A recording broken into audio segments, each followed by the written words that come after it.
Razorback Nation, welcome into episode 36 of Hawgs on the Hill, your go-to podcast for an in-depth dive into all things Arkansas Razorbacks. Join us as we dissect all the games, analyze the plays, and revel in the spirit of the Hogs here at Hawgs on the Hill. Episode 36 is brought to you by Homefield. Step into the legacy of collegiate style with Homefield's premium vintage apparel. Embrace the spirit of your alma mater or even just your favorite team with their meticulously crafted, comfortable, and stylish collections.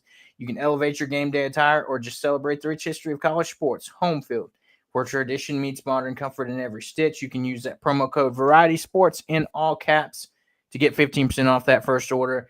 And if you missed it, I tweeted it out today. Coach Cal was wearing one fantastic Homefield Arkansas baseball pullover today during his press conference. You can go back and check that out on our Twitter page. But I thought that's cool to see Cal repping the Homefield today. Quickly before we dive in here, in case you missed our announcement a day or two ago, next Saturday, February 8th at 3:30, we will be going live from Creekside Tap Room in Siloam Springs. Me and Austin will be there, and we will have RazorbackHobbs on with us via online as he lives out of state. So we'll be there next Saturday. So come out, check us out. Check out Creekside. They got all the brews from around the state, and there's also Ash and Ember Cigar Shop next door, so check them out as well. But it should be a good time. Come out. We'll be talking a lot of baseball, and it'll be a good time. So that's next Saturday at 3:30 at Creekside Tap Room. You can put that in your GPS, and it will take you right there. It should be a fun event. Big matchup coming this week against Kentucky. No midweek game this week for Arkansas, as they kind of had the quote-unquote bye week. So, this has been a game that's been hyped a lot, circled on a lot of schedules for, since the day it was announced. And it's going to be a big one. And to help us talk about that, we're going to have on our friend from the Religiously Kentucky Sports podcast, Jay Hazze, is joining the show to talk about this with us. How's it going, Jay? All right. How's it going, fellas? I'm doing good. Wishing season was going a little bit better, but right. It's weird for me as well. I never would have thought that I would be talking about our former coach on it, which is now your coach. Weird. It's weird. Yeah, and you know what? I kind of wrote an article about this the other day, but I was like, Kentucky fans, you can't even say that you thought it was going to be this bad too, because everybody had a little bit of an expectation that they'd be kind of competitive, and they just really hadn't been competitive at all. So it's a weird year all the way around, man. Yeah, that is 100% true. And so I kind of want to start this off before jumping into the actual game aspect. I know we were talking a little bit about before we started here that, you're a Cal fan, even though he left and everything. But from your perspective and being around Big Blue Nation, what is I debate on using this word, obsession, if you will, with some Kentucky fans on – they would rather watch and enjoy seeing Cal lose than seeing y'all have success in winning and doing well this year. I don't get it. I ask that question all the time, get bashed on social media for it. Yeah, I don't get it. What I do get is there's always that percent in every fan base that does these kinds of things. The toxic part of the fan base, if you will. Every fan base has those fans. But yeah, I don't get it, other than also Cal being at Kentucky for 15 years, and the last 3 or 4 rather left a bad taste in a lot of fans' mouths. Yeah. I kind of compare it to a breakup. I actually did a crossover with a guy from my network who covers Kentucky. And I asked him pretty much the same question. I said, what's the obsession? He's like, well, it's not really, I wouldn't call it an obsession, but it's more like we're trying to figure out who won the breakup, And he's like, whenever you break up with a girl, you want to get with someone who's better, and you want to make sure that she doesn't get with someone better than who you're getting with, kind of thing. And I'm like, yeah, but at this point, if that were real life, it would be called stalking, at this point. But yeah, I've had both experiences. You know, I've had people destroy my DMs or my comments or whatever, but I've also had some really, really good conversations with really knowledgeable people. And it's kind of been both ways. It's made me like this, rivalry, if you want to call it, even more, because there's a lot that I have against it, but also I've made a couple, I would say acquaintances along the way, and that's kind of what sports is about, So I think it's a good thing overall for our two programs, at least how we mesh together. Right. I also think Kentucky fans want to be right.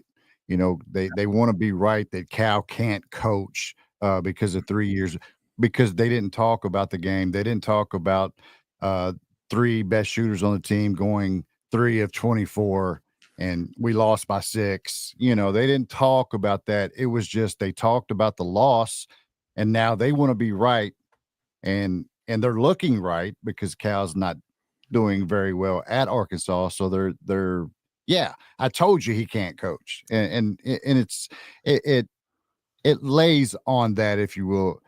I'm right, told you he should have been fired, and those kinds of things.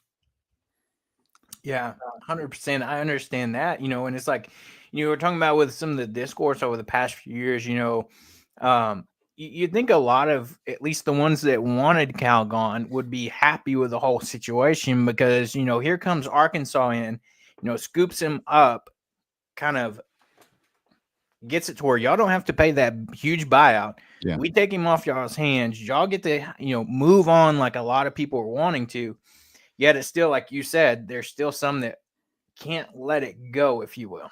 Right. So applaud, right? Applaud. I'm not thinking boo. I'm thinking applaud. Thank you. Thank you for leaving. Thank you for leaving the 33 million. Thank you. Standing ovation, like that seems more of an insult to me. To, for that fan base that would be like that, not boo, I hate you, and hurling those insults because those fans will. But yeah, it's madness. It really is. Yeah, and it kind of brings to the point. This question going around BBN right now is: do you boo Cal whenever he walks in on Saturday, or do you don't? And me as an Arkansas fan, I have no ill will against Eric Musselman. I love what he did here. I understand why he went back home. All of it makes sense, and I'm glad he's finding some success there. But if he came to Bud Walton Arena, heck yeah, I would boo, just because that's what sports is about, right? Yeah. Having that high emotion, doing it in a controlled environment and being able to get those kind of feelings out of the way, but also having sportsmanship. And, at the end of the day, you shake hands, you go home kind of thing.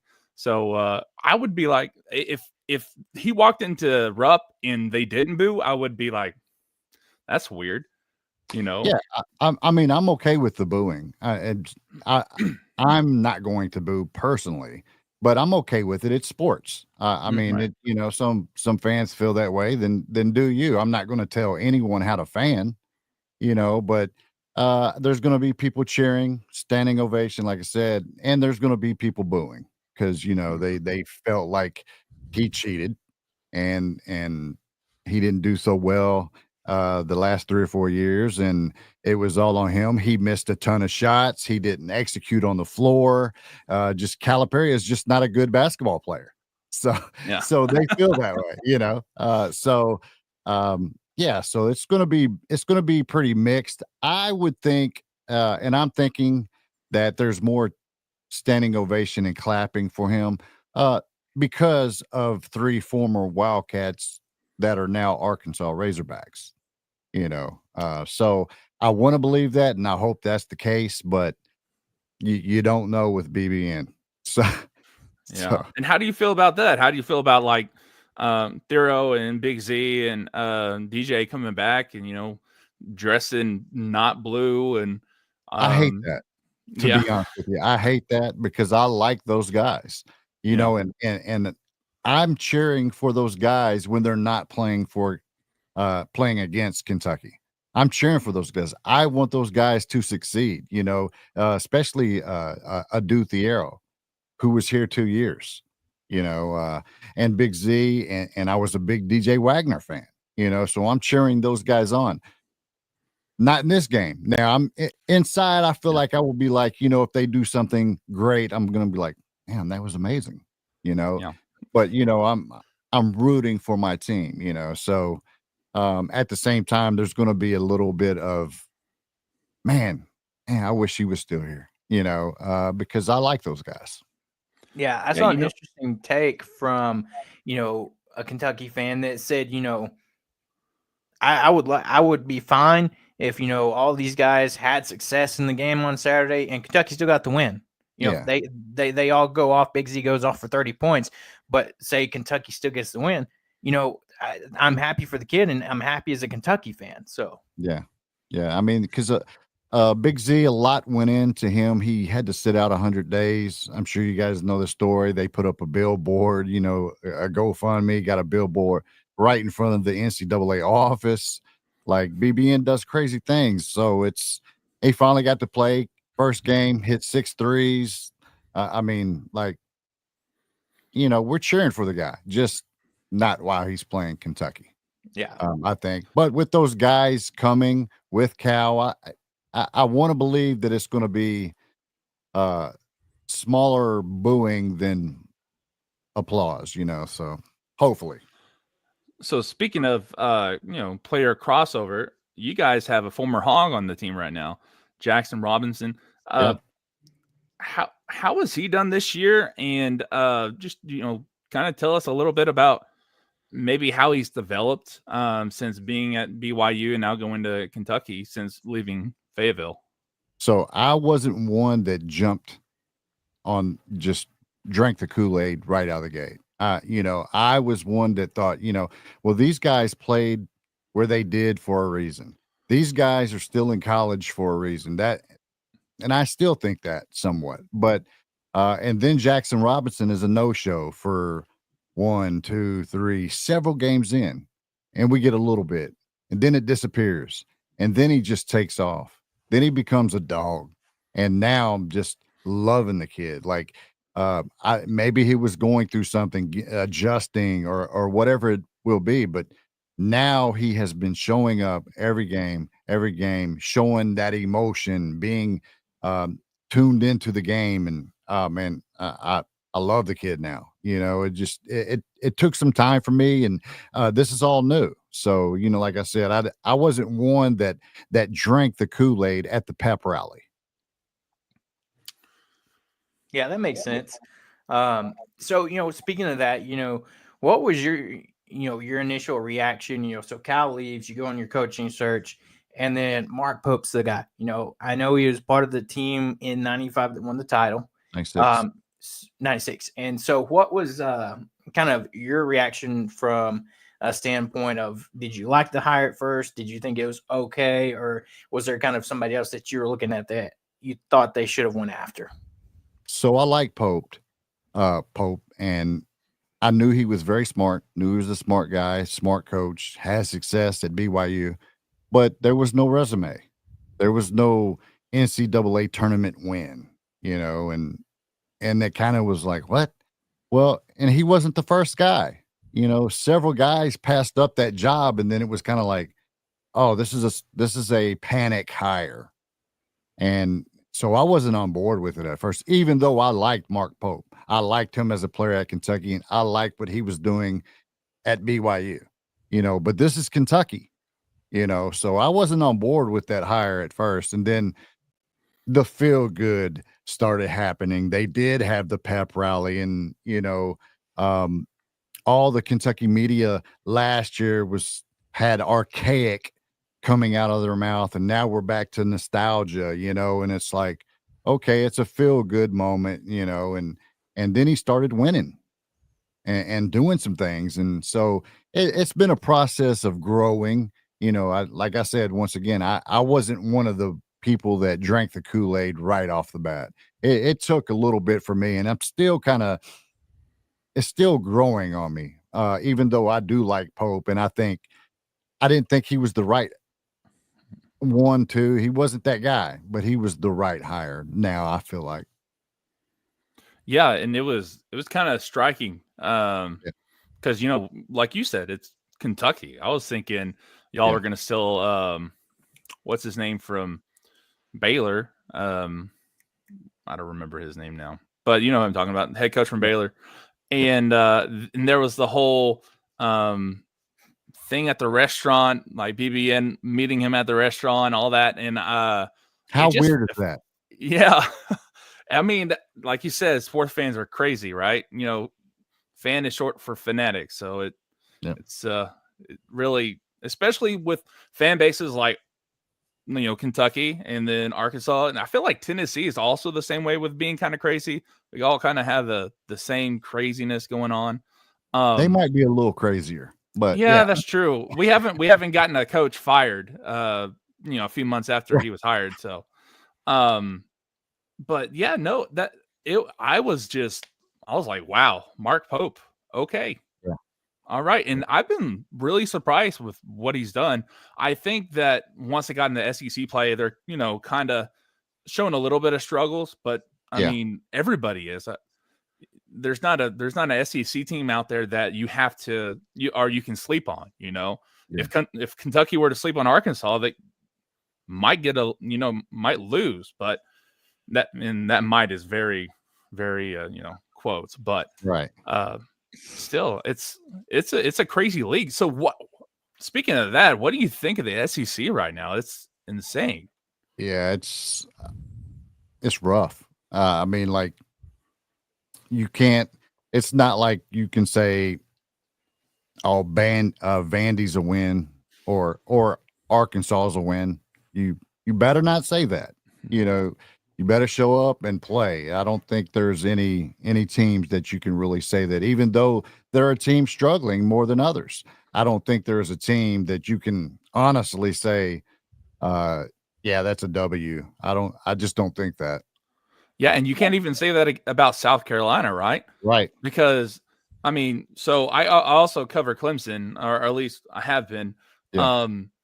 And, I watched Kentucky lose at Clemson, and then like 2 weeks later, Clemson loses at South Carolina. So it's crazy because you just can't, especially when you go on the road, you can't sleep on anybody. But just nuts.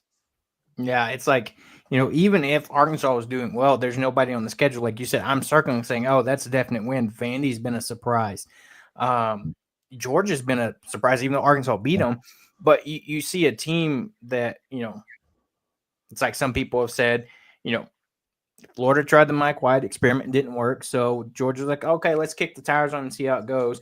Had an okay year last year, got in a lot of great recruits. And then this year seems like they're on the right track, up and down the season. But the league as a whole is insane. But, I wanted to kind of run it by you to see what you thought, because you mentioned that word and it was used in the Arkansas media. They're not necessarily Arkansas media, but it was said an anonymous SEC coach, don't know who, used the word archaic to describe Coach Cal and how his approach has been. Do you agree, disagree with that, or what's your thoughts on that when in reference to Coach Cal? I'm in the middle. I mean, because the offense, basketball landscape has changed. It's all three. Like the NBA horrible product has leaked into college basketball now. So it's kind of like, everybody's shooting threes. You got to have shooters, and that's just what it is. But I think Cal's offense is that. They loved his offense last year, hated losing, of course, in the NCAA tournament like that, but they loved it. The whole year they loved it. He was ranked 1 or 2 with Alabama back and forth all year last year. They loved it, but they threw the word around archaic because of the style he plays, and they think it's outdated, and it might be, and so they're thinking that the game is passed Cal by. I don't know if I buy into that or believe that, because if guys are hitting shots, they love that offense, and they're not saying archaic. So it really comes down to executing that, hitting shots to bring that defense out, and then they love it. And then you just don't hear it. But when you're not, that's what it is. Yeah. And I mean, I think you can see some of the ways, Cal is trying to adjust a little bit. Like if you think about, this year he hit the portal a little bit more. He tried adjusting his roster. We clearly see this, the whole 9-man roster isn't going to work. But I mean, we saw some attempts at kind of trying to change it up, if you will. But it's like, he even kind of warned, if you will, the Arkansas fan base in, early in season before season started. He was like, hey guys, listen, we may not be great this year. It's going to be a work in progress, but we've got some talented guys. If we can get it put together, there's a chance, but it's still not trying to give him an excuse, but it's still, he's at a new pro place. It's year one, Everybody left 6 months. He had to build this roster in 6 months. Yeah. So, and I think a lot of people forget that he had to come in and do all this in a tight timeline, whereas like maybe some of these other schools, Kentucky, all these other SEC schools, some of those guys were already on campus. They'd already been there for a while. They could have enrolled early. The coach has been there. They have the camaraderie and things like that. So I think maybe that's part of what you're seeing, but also on the other side of it, just some guys aren't necessarily panning out that you picked up out of the portal. Yeah, I mean, I would buy some of that too, but I think Cal is a bit old school, and he's still learning, like just all the other coaches are. I mean, look at Bill Self, been struggling pretty good too. I mean, transfer portal, NIL is all new, and really to these old school coaches, it's even harder because they're set in their ways, and so maybe there is some of that with Cal.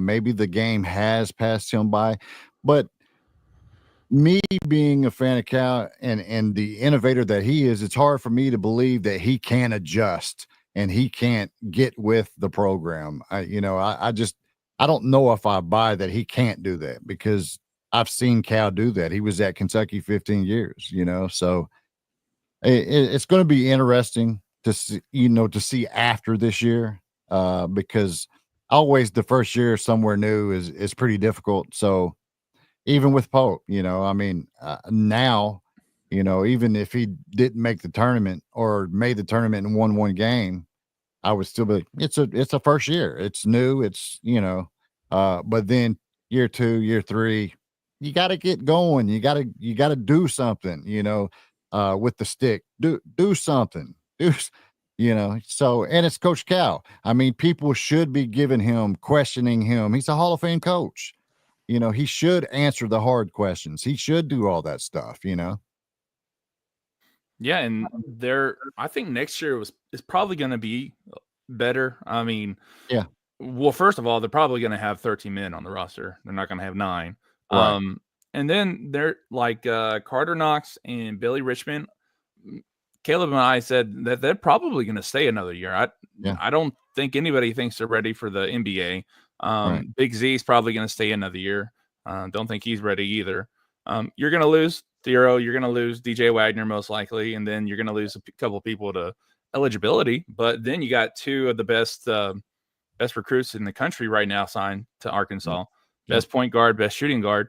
I think next year is probably going to be the where he takes the step, if he does take a step. Yeah. And if he doesn't, it will definitely be disappointing, especially if baseball and football don't work out, because I don't know if you know anything about the Arkansas fan base, or how much you know, but we are like intrinsically tied to all 3 of the big sports, right? I mean, football, because it's football, everybody's tied to football. Right. Basketball, historically, we're at, probably a top 15, top 20 basketball team in the country.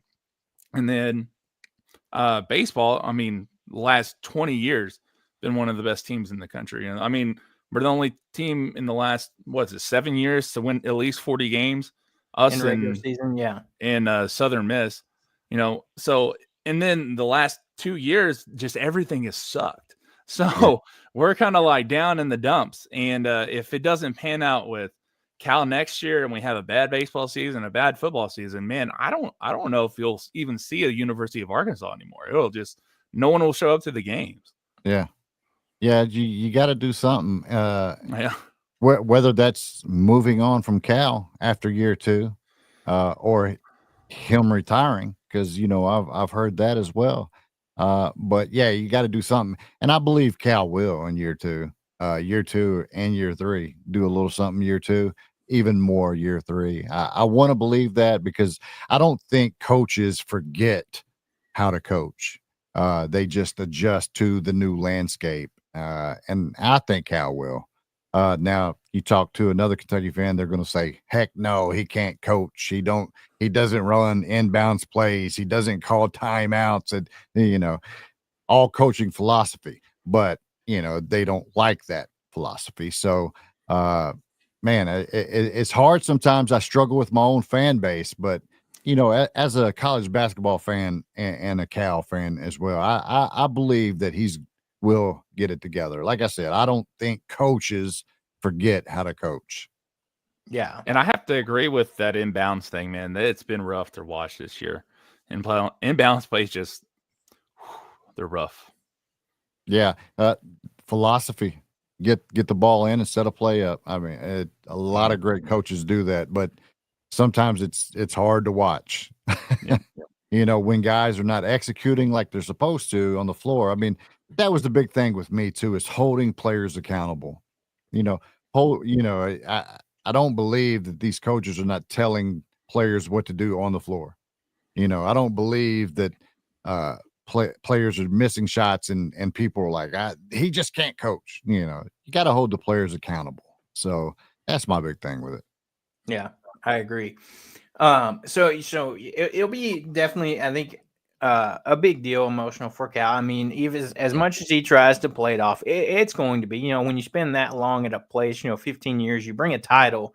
Like he talks about how him and Ellen were so involved with the community as well. Yeah. It's going to be emotional no matter what happens. But when you look at it, and before we jump into previewing the game, one of our dedicated listeners, Transplant Texan here, referring to what you were talking about with the former players. He says, no harm, no foul.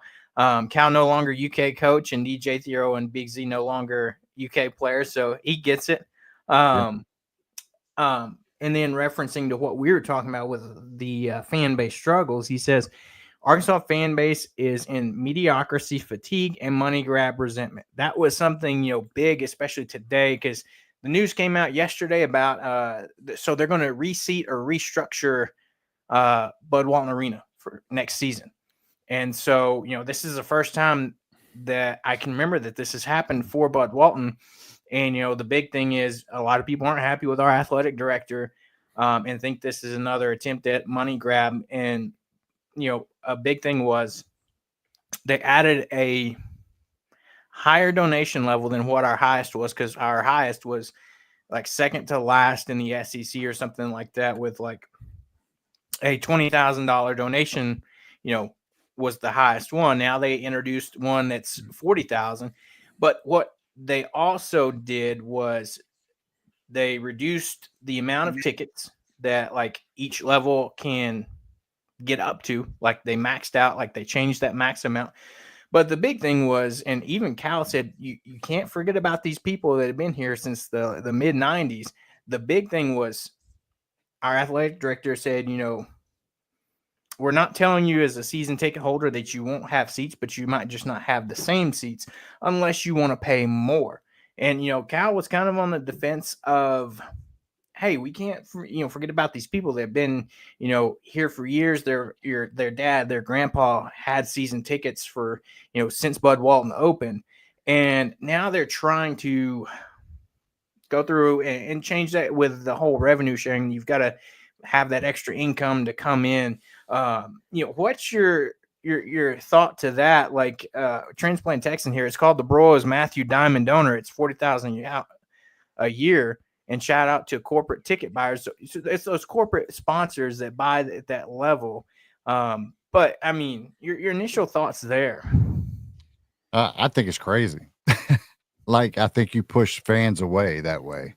Same things happen at Rupp, with ticket holders and season ticket holders. But yeah, it's madness, and you get a lot of fans now that can't even afford to go to games because of that, and it's part of it, in this new landscape that I've said 3 or 4 times. It's part of it. Now it's all money, and the average fan will not be going to games anymore, and it's sad. Yeah, it's Yeah. like somebody said, the quote was like, "You're making it tough for the common fan, like you said, to Yeah. attend games because first it's you increase concession prices, so it's like you can't, go to a game without like, however much tickets are. Then you add at least $20 to $30 on concessions. Probably more if you have a kid or two that goes. Parking and then now you're wanting to up the donation level. It makes, like you said, it tough for like these people that, are just, casual or just Arkansas fans in general that, they want to go to a game, but who wants to spend an arm and leg just to go to a game, especially like the emphasis today was, well, you're wanting more money, but we're not necessarily winning right now. So who wants to go spend an arm and a leg to Right. watch us lose? Yep. That's You a know what? fact. I would rather, because so they sell out the entire stadium, right? Every seat is a season ticket. If I wouldn't mind them doing this, if they held like 50% of the stadium to, at will call, or something that you can buy the week of, and have people who don't have a chance to do it buy the tickets then, and then I don't know if you've caught any Arkansas games this year, but Bud Walton is a shell of itself, right? Yeah. Yeah. It's not rocking. There's hardly any noise. I think the biggest outburst of crowd noise that we've seen is I think against Georgia, and it was barely, right. It's awful. It's And I not the think, Bud Walton from, if you remember when, the loudest Cal got band ejected. when Cal got Yeah. ejected, ironically. Yeah. Yeah. It's That was wild. nothing Yeah. near what that was. Yeah. So, and I think if it, like, I would be okay with this if they held like a certain number of those seats for, same day fans, or where they could go buy it the week of, Yeah. and have some regular folks in there. Yeah. Yeah.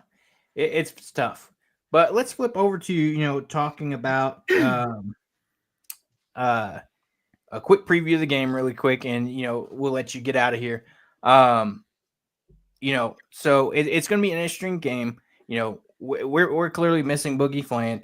You guys have had some injury issues. Our longtime buddy Pigpen here says if Big Z comes out with a headband, it's like we got us a game. Right. And when he came out, his first game at Rupp, he lit it up. So I'm like, don't let this guy shoot.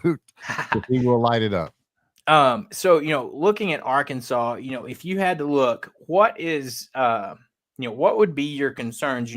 We haven't been that great on offense, but looking at it from that Kentucky perspective, with the the hype, the emotion that's going to be clearly there with this game. What are you looking at for this game as far as previewing this game and looking at maybe some of the matchups and things? Well, the first thing I thought was, Kentucky just played a game, and every game in the SEC, you guys know, is physical and tough and all of that. And while Arkansas got to rest a week, that's a factor, smart move, right? And then the emotion, of course, Cal coming back home, where he was for 15 years. So the emotion with that. Then I think, well, Arkansas hasn't shot the ball really great this year. They've struggled shooting the ball. Well, there's a team that always comes into Rupp who has not shot the ball that well, coming to Rupp and just light it up. That's a concern. That happens. So those are concerns. I think Arkansas is more athletic than Kentucky, but Kentucky has shooters. And when I say shooters, everyone shoots the ball really good. So Cal has struggled defending the 3-point shot. So that bodes well for Kentucky. Rebounding, Kentucky hasn't rebounded the ball necessarily so good. So that looks good for Arkansas. So I still think Kentucky is a clear winner by 16 to 20 points because of that shooting. Now, that's not to say that Arkansas can't win, because I've seen those things happen. I've seen those teams come in and they shoot 30% on the season, come in, and now they're shooting 55%, for that game. That can happen. I've seen it. And DJ Wagner's a dog. He's going to get his. Adu Thiero is going to get his. He's probably going to be the most athletic guy on the floor in that game. So I'm looking forward to it. I think it's going to be a great game. I think Kentucky pulls away by shooting. But I don't see Pope getting up too high and running away with it. I think he has too much respect for Cal to do that, play like that. But I want to say Kentucky wins by 16 to 20 points. Yeah. You kind of answered my next question there. It was going to be, do you think Kentucky covers in the game? Yeah. Right now, 11.5 is the spread. So, yeah. And then, are you going to the game? Yes, I'll be there. And I'll be standing ovation clapping for Cal and his family and the former Kentucky players that are now Arkansas players. I will be cheering for them as well until the game tips. And then, like I said, a little bit of me inside will cheer for them if they do something good. I'll be like, damn. Yeah. Good for you. Well, good for you, Yeah. So, yeah, that's kind of where I'm at with it. I hate that Cal left. I wanted Cal to retire at Kentucky. But now that he did go somewhere else, I want him to have success, just not against my team, Kentucky, I wish that more people could see it that way, and I hope that Arkansas fans give it a little more time than the jump right in first year kind of thing that it was, Yeah, agreed. Well, I know you got to get out of here, but before you do, where can everybody find you at, find your show and things like that? I am on all social media at Jay Hazze KY. That is at JayHazzeKY. On all social media, and the podcast can be found on all podcast platforms: Spotify, Apple, iHeart, you name it. Wherever your free podcasts are, I am there, and I am a hoot. Awesome. Well, we thank you for coming on. Transplant Texas says Jay sounds like a class act. So, getting some love from Arkansas fans there. But we appreciate you taking the time to jump on the show. I'm sure we should be in for a good game on Saturday. I'm excited to watch it.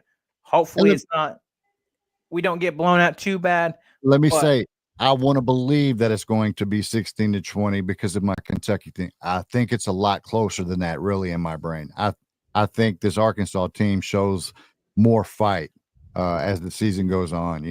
They've been down. They don't like people talking about them. They're dogs. Like, a lot of people don't think that team are dogs. If they can just see the ball go through the net a few times, they'll have more confidence. DJ Wagner is a dog. Adu Thiero is a dog. Like I said, he will be the most athletic guy on the floor. I hope he doesn't dunk on one of my guys' head, but I believe that's coming, so I would just be like, oh my God, that just happened. But at the same time, like I said, inside, I would be like, oh my God, I do, so yeah, that's where I'm at. Yeah. Well, thank you again for coming on. Hopefully it's a fun game for both sides on Saturday. Yeah. And we'll just have to see what happens. But again, Jay Hazze from Religiously Kentucky Sports. Go check him out on social media. Fantastic stuff over there. Thank you again, and we'll catch you later. I appreciate you guys, man. Have a good evening, and go Big Blue. Well, that was Jay Hazze from Kentucky Sports, or Religiously Kentucky Sports. We appreciate him taking the time to come on and join us and kind of talk about his perspective from, Cal returning to Kentucky, the game and some of the things around him. And we're going to pull RazorbackHobbs in, and get ready to talk some baseball. But before we do, let's hit over our comment section really quick. One thing, guys, what do you think? We saw the interview today. I don't know if you guys caught it. I caught the Coach Cal presser today, and he was, casual Cal talking. Pigpen here says Cal can play it off as much as just another game, but we all know he has that pride, ego, and bragging rights that are on the line. That he's probably circled this game. That this is going to mean a lot to him. What do you guys think? Do you think he kind of maybe is keeping some of that inside? And yes, it's going to be an emotional day for him just because he spent a long time there. But do you think this game just means a little bit extra to Coach Cal going into it? Yeah, he's human, right? He's not a robot out there. No, he's playing the cards close to his chest. But this game means more than just about any other game on the schedule. So yeah, no, I think he'll probably have something up his sleeve. He'll be fired up for it, definitely. Yeah, how you guys doing tonight? I was backstage watching really class act by Jay. I agree with Transplant Texan there on that. That's class act by Jay. But yeah, I think we're going to be fired up. I think Cal is a very emotional game, so I expect I hope a dogfight. So I hope it's not the other way around, but I expect high emotions, especially, and unfortunately, I do think they are going to boo him, but that's just what we've come to expect from Kentucky. Well, it's like Cal said today in his interview. He said, as long as he coached at Kentucky, he said he doesn't remember a time when they applauded the opposing coach that come in, which is fair. It's like we said, at the end of the day, this is sports. I mean, and that's what you do to the opposing team is you boo them, give them a lot of crap and, try to make it hard on them. So kind of looking at this game, emphasizing, like you said, in quotes there, if this is going to be a game that for some odd reason Arkansas might have a chance, might have a chance to win, what needs to happen? Transplant Texan part of this says Big Z and Brazil's are our only bigs. Need Big Z to build on his past performances, which has been decent. So what needs to happen for Arkansas to keep this game close or potentially pull the surprise upset? I think they need to make them look the way that Oklahoma looked. In the first half, Oklahoma is a pretty good 3-point shooting team. Like from the floor, they're not very good. They just didn't have any size down low, so they couldn't really get into the paint and score. And so most of their shots come from outside. Kentucky's different. They've got talent all over the place. They got length. They got size everywhere. They can score from anywhere on the court. But if they can at least stop the bleeding on the 3-point line, Kentucky is actually not – they're about as good as Oklahoma on defense. So, and Arkansas didn't play well against Oklahoma. They played much better against Georgia, which is a much better defense than Oklahoma. And if they can play as well as they did against Georgia, especially with this rest that they've had, and they play that way against Kentucky and kind of hold them back on the 3-point line, I think that they have a shot to at least be within a possession or two with the last 2 or 3 minutes.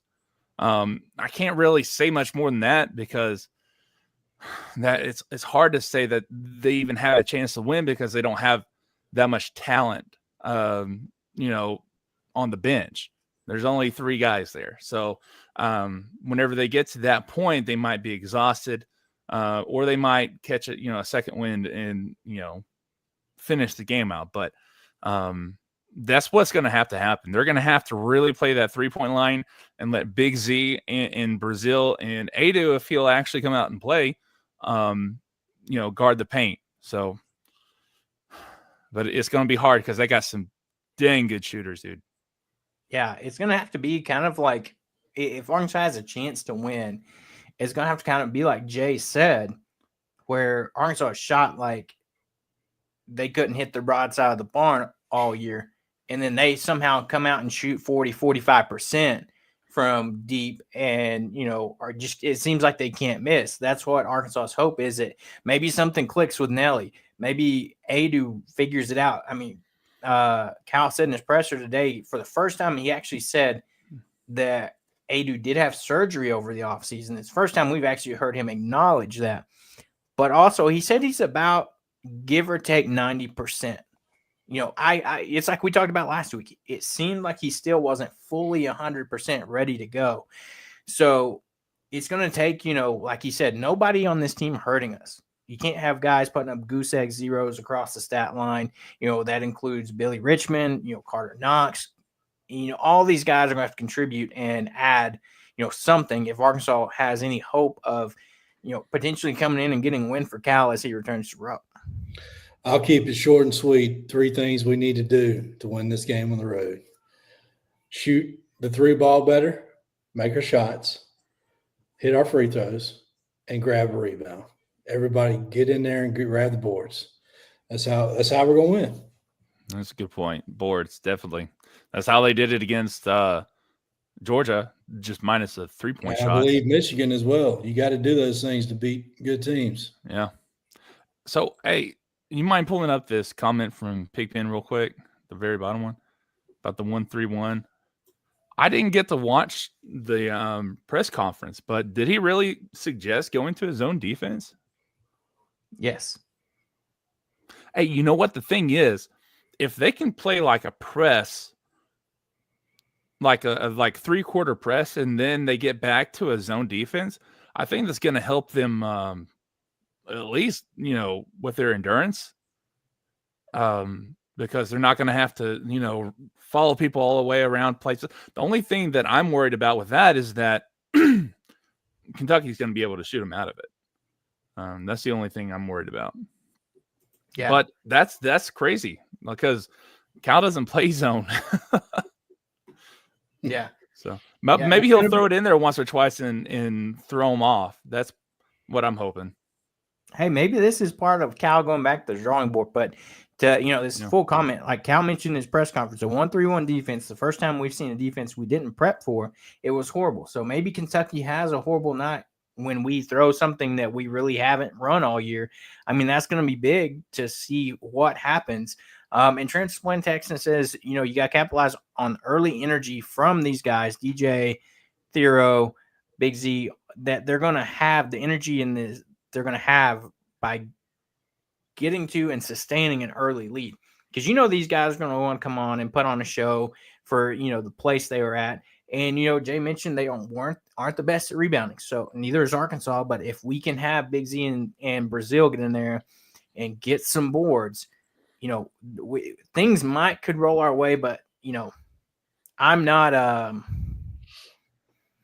super confident. I would love to sit on here and being an Arkansas podcast show and being like, yeah, Arkansas is going to go in there and win. They're going to find a way to win.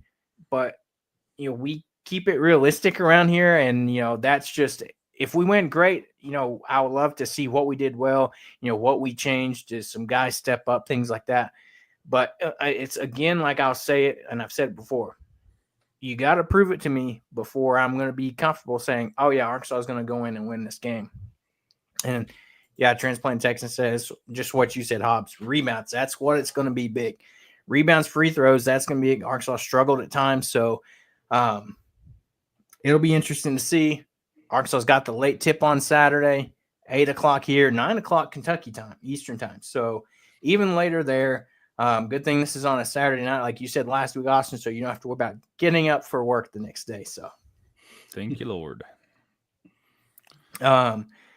Pigpen, before Jay got off, this was in reference to Jay. He said, I wouldn't be upset if you booed once or twice. So probably very much warranted.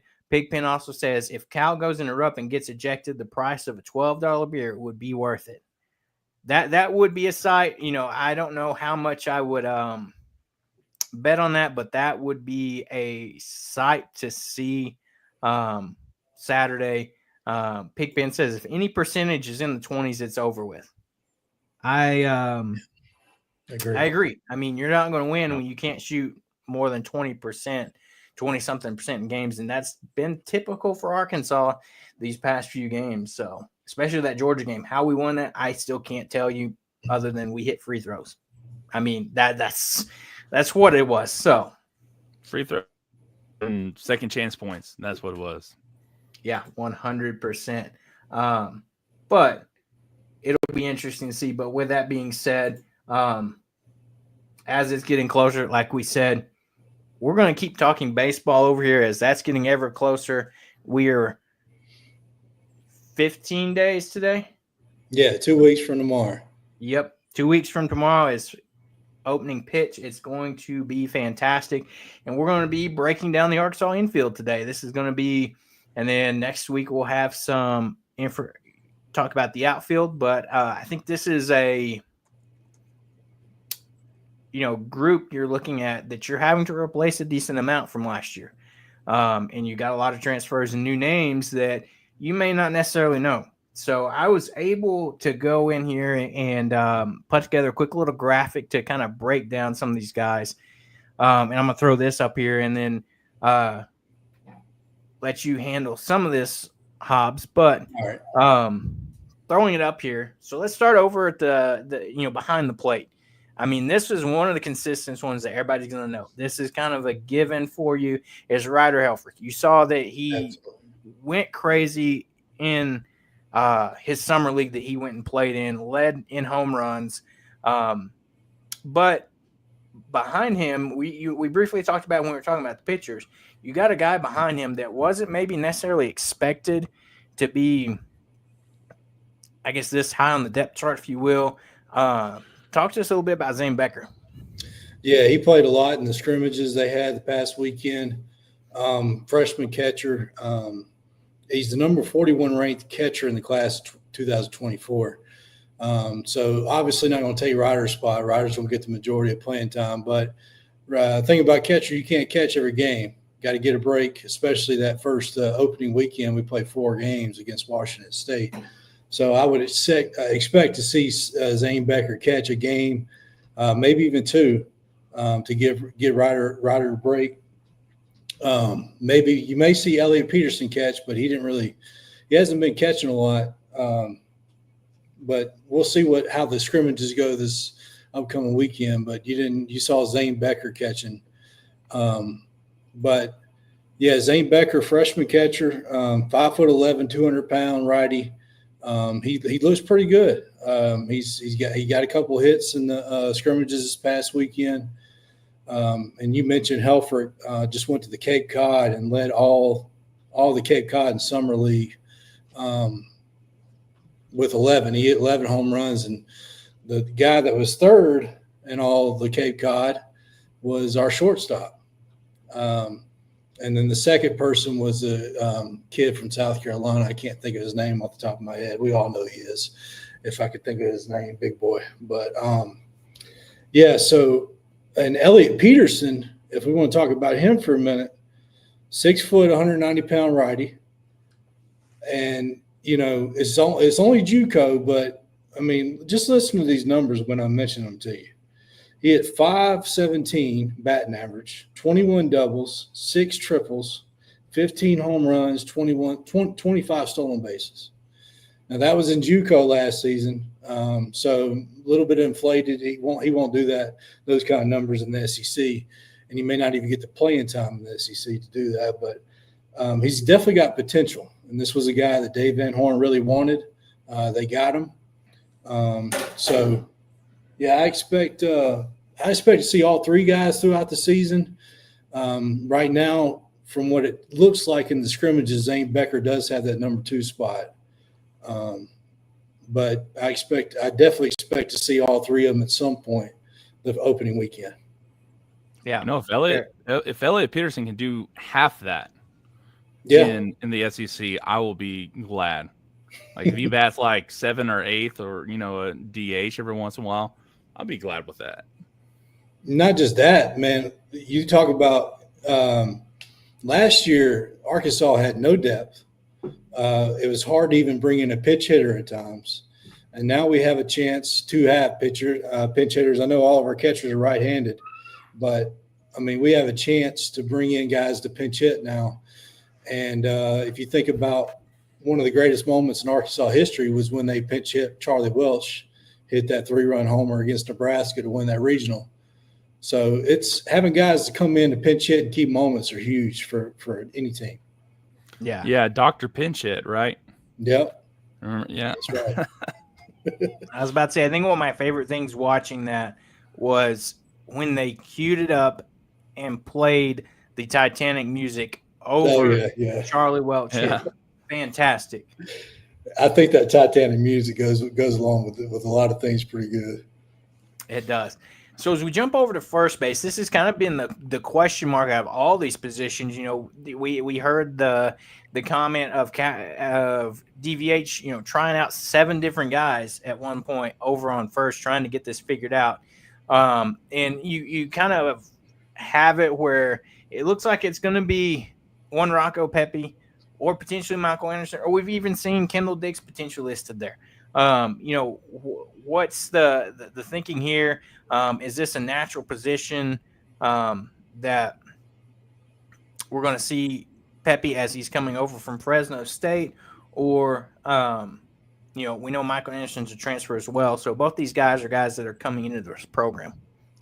Well, this is probably the biggest question as far as any position goes of the whole roster. Dave Van Horn mentioned in the preseason we had 7 guys trying out here, and then we had the scrimmages last weekend, and we'll find out more this weekend as well. But it looks like we're down to 3 guys from what I can tell. You know, Pepe is a big-time bat. In my opinion, he's got to be in the lineup somewhere, whether it be in the outfield, which he played last year at Fresno State, or DH, whatever the case may be. He's got to be in there somewhere. He hits right-handed. And you look at the numbers at Fresno State, hit 327, 14 home runs, 56 RBIs. That led all of Fresno State, 16 doubles. So he puts the ball in a gap, 6 of 9 on stolen bases. And then another thing is he's got a glove. He's very athletic.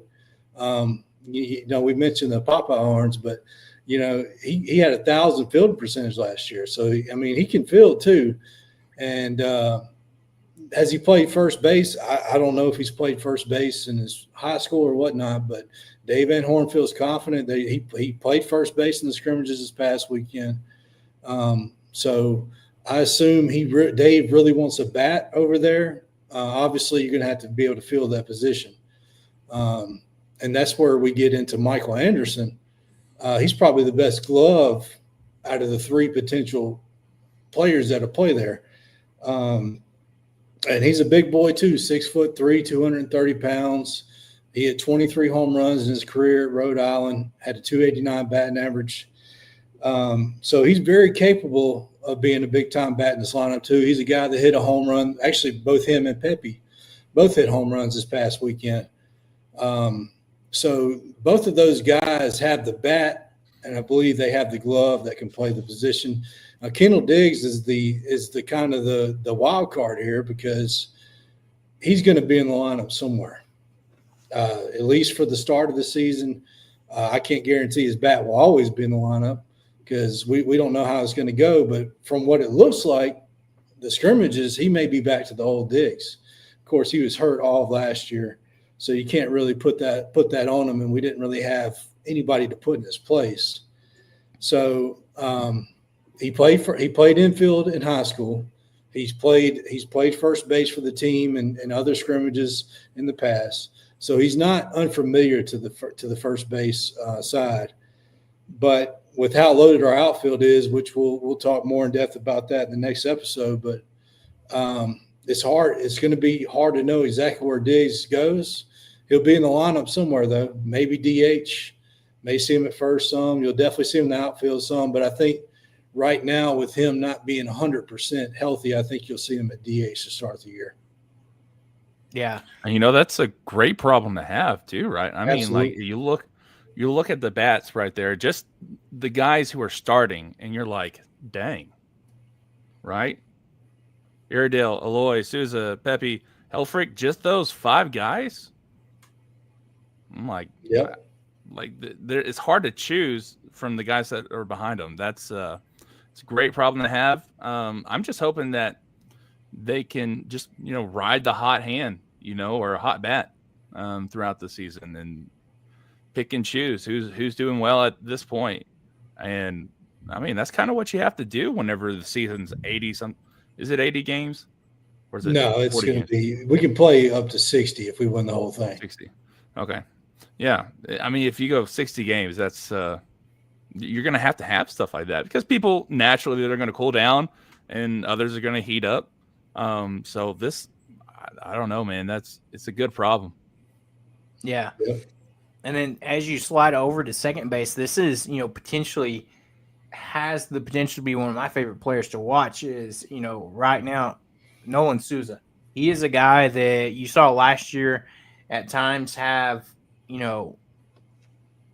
crazy power, just could, was knocking the ball out of the park. He comes in at 6'3", 215 as a sophomore. He's one of those guys last year. If you didn't know anything about him and just saw him out there, you're like, that kid's a freshman. Like he had that type of build. Dave Van Horn said, he could go on and play wide receiver for the Razorback football team the way he's built. Comes in from last season, he hit 255 last season, had 7 home runs, 28 RBIs. He's a guy that, at times, like I said, flashed that power, and then at times you could tell he was a freshman where he was struggling at the plate some. But this is a guy that, has been raved about in fall camp, going into spring in these, scrimmages. Dave has loved how he's made that jump from year 1 to year 2.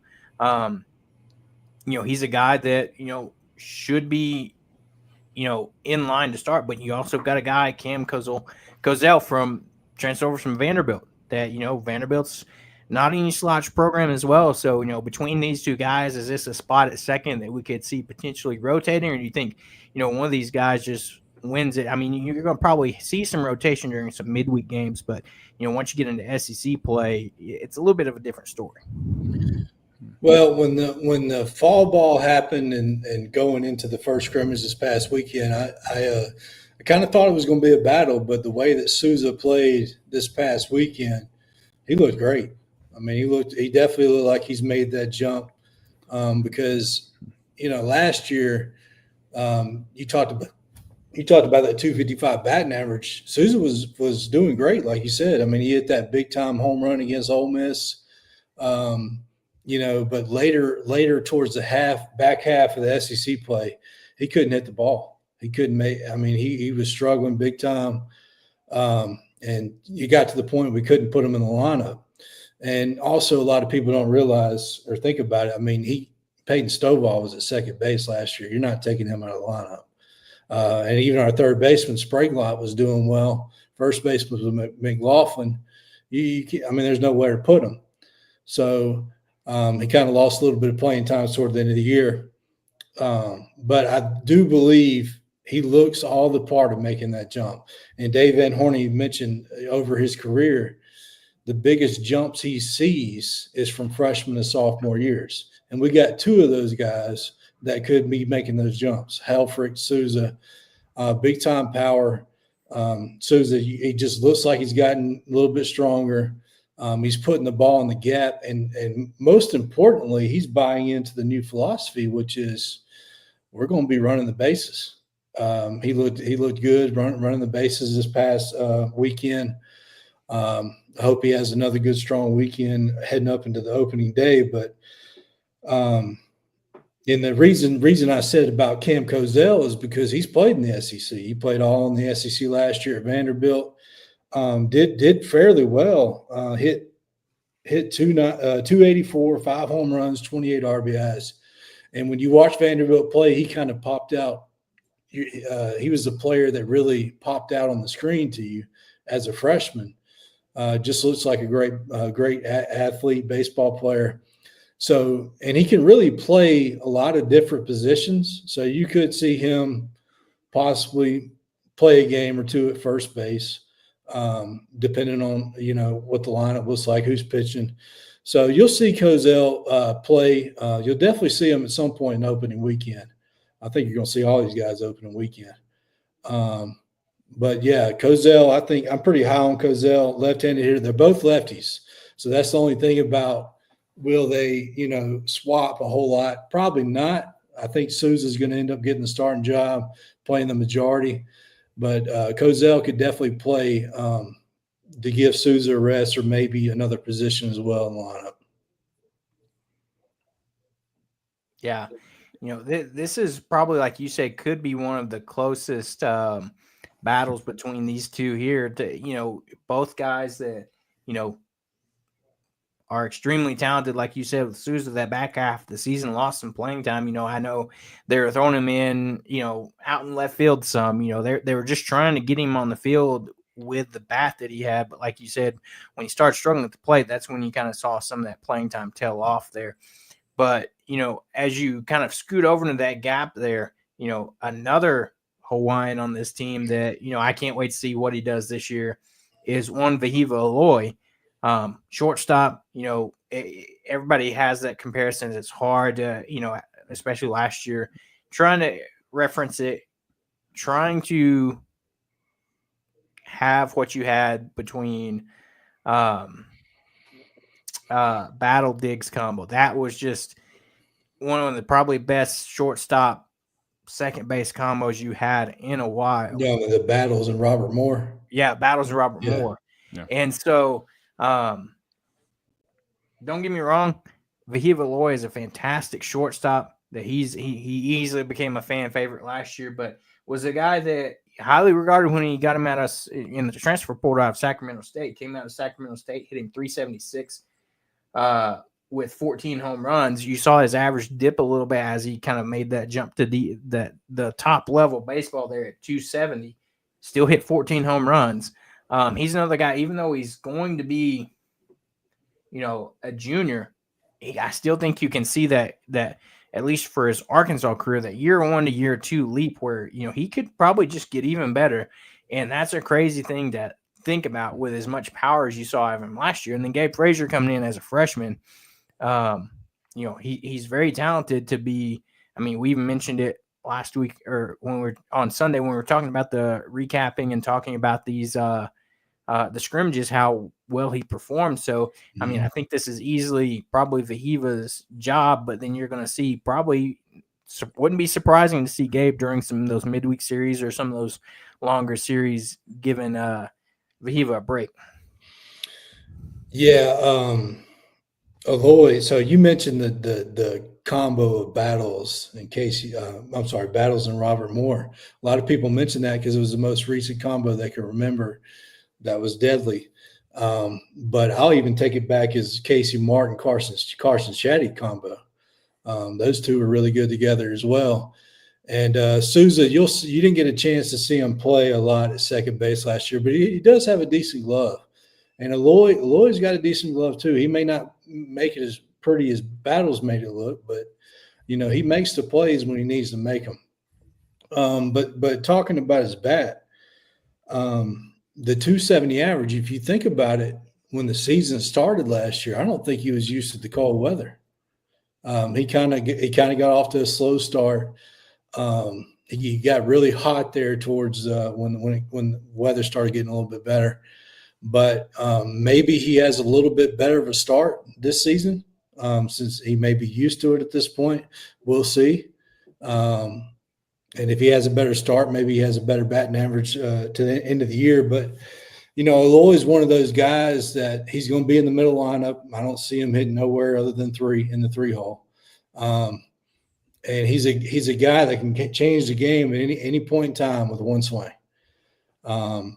So you're probably going to see, I think what you're going to see is you're going to see a lefty, and then Aloy, who's a righty in the lineup when you start the year. And those two lefties that I'm talking about, we'll get into them when we talk about the outfield, they get on base. And that's what he really wants to have, people on base for Aloy, because he did lead the team in RBIs last year at 56.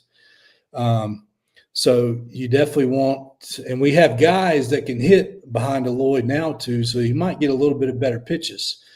Now, he has the tendency – the only downfall of Aloy last year was Sometimes on those 3-2 accounts, 2-2 accounts, a high fastball we get him swinging. So if he can get a little bit better discipline this year, but sometimes you have to live with that because of what he's capable of. You're going to see stuff like that. You may be like, man, what are you doing? And the next at bat, he hits a 3-run homer. So you just have to live with it. But, like I mentioned earlier, Helfrich led the Cape Cod in home runs with 11. Aloy was right behind him with 8. So, that's almost 20 home runs in just summer ball between our shortstop and catcher. So it's definitely a high-powered offense than what we saw last year. And you mentioned the jump. I believe he's draft eligible this year. So getting to that point, he's projected to be a first-round pick. So you expect a big year from him. Gabe Frazier, I think, will probably take over the starting shortstop, depending on who we get out of the transfer portal and stuff next year. This is how good this kid is, and he looks every bit of the part of it. In the scrimmages, so Gabe is a lefty, 6'2", 190 pound, number 37th best shortstop in the class of 2024. So he's highly recruited. He's not throwing the ball right now. Dave Van Horn said he has a little bit of shoulder issue. So they're not really letting him throw the ball. Anytime the ball was hit to him in the scrimmage, when he played short, he would just act like he was throwing it first, and they automatically told the guy he's out. But he's not throwing the ball right now. So if you do see him play opening weekend, it may be in that DH spot. Because, we're 2 weeks away. I don't know if he'll be throwing at that point. But I expect to see him. Aloy's going to play pretty much every day. I don't see him taking maybe 1 or 2 games off this year. So when he does take off, I expect to see Frazier at shortstop. Yeah. He's another guy that, like you said, similar to Aloy, a guy from Huntington Beach, California. So hopefully he adjusts to the cold real quick. Yeah. Yeah. Well, he did hit. He was one of the few guys that hit a home run in the 40-degree weather this past weekend. So, and it was a towering shot. It was a no doubter. Yeah. So to kind of go back to one of your guys' points earlier about Vahiva Aloy starting last year, and then warming up. I think he was batting like 190 to start the first quarter of the season. So it's impressive that he even got that close to 300 in my opinion, Well, he got going. Like, he was hitting that 190, and then he got in a hot streak, and his batting average actually got above 300 at one point. So he got it all the way back to 300, and he had a really slow start, definitely. Yeah, and I think, even though he's not a true freshman, he wasn't a true freshman last year, that sophomore jump could also happen for him, like you guys were saying. And I didn't really get to say anything about Nolan Souza in Helfrich, but I'm hoping that this, carries over into the season because, there's the, dreaded sophomore slump, right? You'll have it in every single sport, basketball, football, baseball, it doesn't matter.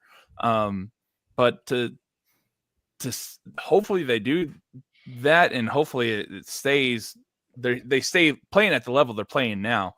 But yeah, no, Vahiva Aloy, other than having the funnest name to say on the team, I was super excited to see him play last year, and I was very disappointed at the beginning of the season. And if he can just start hot like you're saying, I feel like it's going to be super exciting. And if he's playing the 3-hole, boy, I just see like a whole lot of home runs from him this year. That or a lot of double plays. Now, we've talked a little bit about them playing more small ball. Is he also getting on with that philosophy, or is he just still swinging for the fences? Well, he's going to be running the bases too. So they're all. Every guy on this list, except for maybe Michael Anderson, is still a base. Maybe Reese Robinette either, but all of them on there have the capability. So I see, really the first two guys in front of him this year, which I think is going to be Davalon and Maxwell, get on base a ton. So I don't think you're going to see small ball, but Sousa's the guy that you don't want to take the bat out of his hands if you got a chance to hit a 3-run shot. Yeah, for sure. Fair enough. And then as you round out over to third base, Brent Iredale, transfer in from New Mexico Junior College, a guy that's originally from Australia. And then you got Reese Big Country Robinette there battling for that 3 spot. I think we briefly mentioned it last week that you really think it's probably going to end up being Iredale, but talk us through these two guys. Yeah, so this is the guy I'm most excited for. As far as newcomers, a lot of teams wanted this guy. He turned down money to come to Arkansas. So Iredale is, like you mentioned, Australian, 6'3", 200 pounds. He's a big kid and he can hit the baseball. He's always now these are JUCO numbers. So JUCO numbers: 58 games, 441 batting average, 28 home runs, 78 RBIs, 94 runs, 24 stolen bases. Like I said, JUCO numbers, Dave Van Horn was talking about this in fall ball, and he's like, "Oh, well, everybody's saying, but he can he hit in the SEC?" Well, he proved that in fall ball. I think he led the team in home runs, I believe. But I mean, he just puts the ball in play. Kind of reminds me of Jared Wagner when we got him over. How well he hit the ball. He's just big. His glove's really good too. Probably the best third baseman we've had since Caden Wallace. He could have got drafted in the MLB this past year. Turned down money to come here. Like I mentioned, pretty much every SEC team wanted him, but he chose Arkansas. I think he's going to have a huge year if he can do anything close to what he did in JUCO, which I think he's very capable of. He didn't hit that well this past weekend in the scrimmages, but I expect that to not be the case throughout the year. I don't think it's even a close battle over there. I think he's locked up that position, and he's going to be in the lineup pretty much every day. Robinette will get playing time. Good thing about Robinette, he can play first base. He can play third. He can play DH. He's kind of struggled with the injuries. He had a red shirt last year because of injury. But if you think about Robinette, there was that we played at LSU 2 years ago, his freshman year. Tied 1-1 in the 9th inning. Runners on first and second, I believe, with 1 out or 2 outs, and he just hits just a laser into the gap and gets over the wall. 3-run shot. I think LSU was number 1 at the time. That was the year they won the national championship. Just a huge hit in a big time game. So he's capable of doing it, and I like to see him, have more opportunities. But he's going to get his chances to play and prove that he can, he can put up in the SEC. But he didn't do very well in the scrimmage this past week, and I'm interested to see how he plays this weekend. Yeah, covering football and basketball during the fall, I don't get to pay attention to fall ball a whole lot, right? But the one name that I kept hearing about was Iredale, right? Mm-hmm. Everyone's like, as good as advertised, Yep. He's coming out here swinging. And so I'm as little prepared I am to really cover baseball right now. That is one guy that I am super excited to see too. Just because of the hype. And then I really hope he does well one day. And he gets interviewed by ESPN just so I can hear the accent too, because Australian accents are cool. Yeah, he's a game changer. If he does anything like he's done in his baseball career wherever he's played, this team can go a long, long way. He is the difference maker. I believe he's going to do it, and you're probably going to see him bat in the 5, 6 hole, maybe even the 4 hole all season long. He's a righty. So it's a big time right-handed bat for us. The guy that I think is definitely the key factor to all of it. Yeah.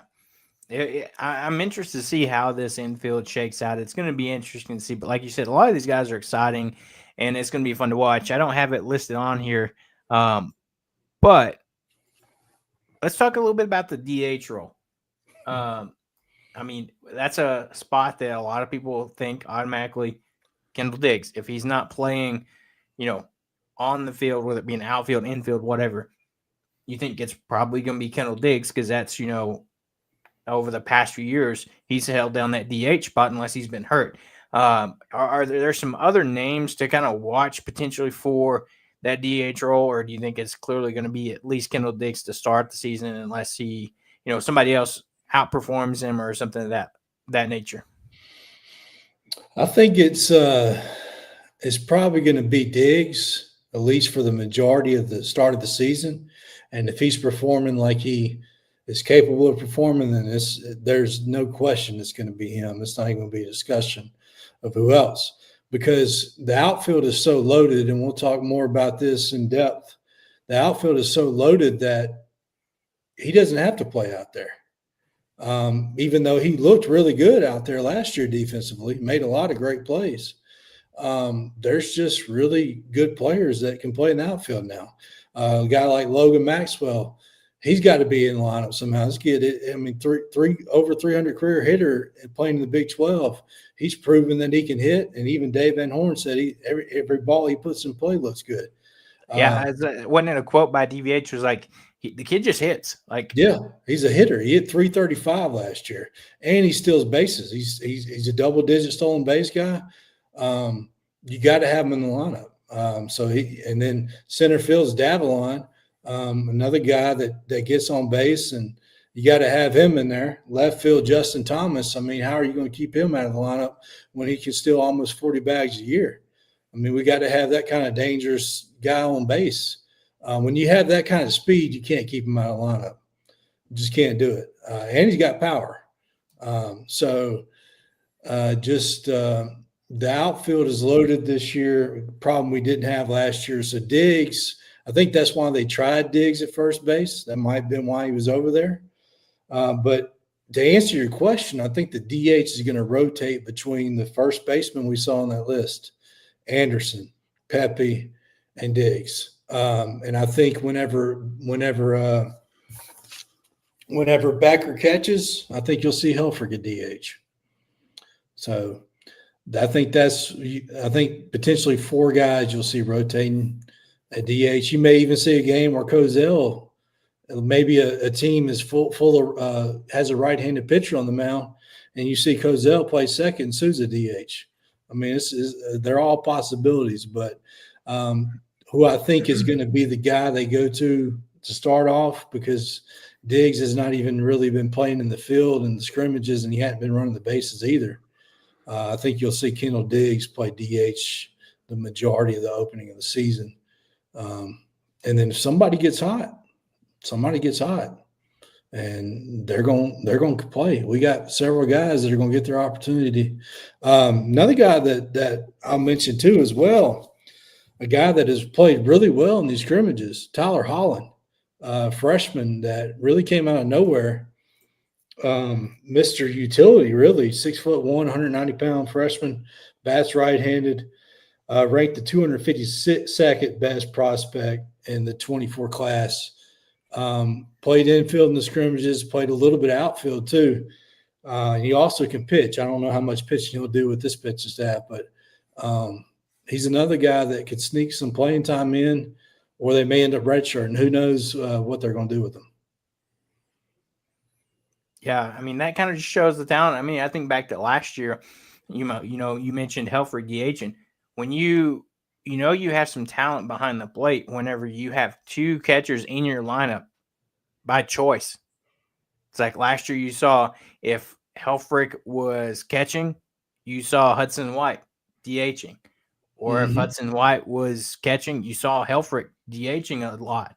So, to have that ability was insane. And to see that possibility again this year of like, if Helfrich's not catching, he could be DHing. So like that, I kind of think that just shows you the talent that kid has. And yeah, I mean, it's a good problem to have. It's like they say, where last year, kind of a little question mark there, especially when Diggs got hurt, and then you kind of were trying to figure it out. Like you had Hudson White and Ryder Helfrich, guys like that. But I think it's going to be fun to watch this infield this year. Yeah, definitely. Another guy that could DH is Elliot Peterson. I mean, the possibilities are there. But yeah, this is definitely a little bit stronger of infield than it was last year. So I'm very excited to see it. And Helfrich, he had to be in the lineup. I think the freshman year, and everybody wants to mention, he hit 170 or whatever. Man, that guy was hitting 100 ball missiles right at people. I believe 110% Helfrich is going to have a breakout season. He's a guy I have no doubt about will do terrific. I mean, you should have seen how they were talking about him in Cape Cod. I mean, he looked all the part of Mike Trout type guy they compare him to. Yeah. It's going to be exciting baseball season coming up. I can't wait. Like you said, tomorrow marks the 2-week mark until baseball season is finally here. I saw it up in the comments earlier. For all you baseball goers that love to go to these games here, announced starting this year, Transplant text and let us know earlier. Lot 99, the big lot that it was free for everybody to park in, is now going to be $5 a game. Part of that money grabbing, if you will, by the university. Transplant Texas money grabs left and right are giving Common Man fans the message that they're not wanted at the games. That this is terrible because this is where I park. When I go to the game, I'll go park here, and it's just a short walk over to the stadium. It's sad to see because that means there's no more free parking anywhere around the baseball stadium. It's either pass parking or you got to pay, which is sad to see that the university has continued to make it more difficult for people to go to the games. It's just another added cost other than concession foods and, things like that. And people are already paying for tickets. And so it's just unfortunate. But, yeah, baseball season is upon us. Big game Saturday in Lexington. Cal returns to Rupp. We had a great conversation with Jay Hazze from Religiously Kentucky Sports. So go back and check that out if you didn't get to catch that. Maybe we get a win. Who knows? We'll have to see. But who did get a win? The women's basketball team. They won 72-51 over Texas A&M. Hey, a win over Texas A&M is a good win any day. Exactly. Any day. And so we'll get ready to wrap up here. You guys, a great show. Fantastic having Jay come on, talking this baseball. Love it. I can't wait for it to be here. Just to remind everybody, be on the lookout tomorrow. Gymnastics on ESPN2 as they go on the road to Oklahoma. That meet will get started at 8:00 on ESPN2. Coming off a big win against LSU last week. Hopefully we can follow that up on the road with another good big time SEC matchup with Oklahoma. And so anything else from you guys before we decide to get out of here? I think that's it, man. No, I'll be watching the scrimmages this weekend and see how guys perform and stuff. Hopefully the weather's a little bit better, more baseball friendly. Yeah, I think it's supposed to be. Before we get out here, I'll pull it up one more time. I talked about at the beginning of the show. Next Saturday, February 8th, 3:30, Creekside Taproom in Siloam Springs. If you're up here in Northwest Arkansas, or even if you're in other parts of Arkansas, want to make the trip, get out here and come support us. It's going to be a good time. Creekside has brews from all over the state of Arkansas. You can get, if you're into smoking, Ash and Ember has some good stuff over there. Just come check it out. It's going to be a good time. It should be decent weather on Saturday. We'll be there probably hour and a half like our normal show. We'll be talking baseball. Hobbs is going to be online with us. And it's going to be a good time. And we've also got some other cool stuff coming up that we'll let you guys know when we get some more details finalized about it. But this is one of many big things that we've got coming up. for Hogs on the Hill and the show. So get ready for some big things in the near future. It's fantastic. But with that, if you guys have nothing else, we're going to get out of here. It's been a fantastic show. Don't forget to like and subscribe on YouTube. You can find us anywhere you can on podcast platforms, Apple Podcast, Spotify, Google Podcasts, wherever you can find podcasts, we'll be there. For Hobbs, Austin, myself, Caleb, we're out of here, and everybody have a great weekend. We'll be right back here Sunday for your Razor recap, and we'll highlight those baseball scrimmages and let you know if Arkansas gets that victory in Kentucky. So we'll see you then.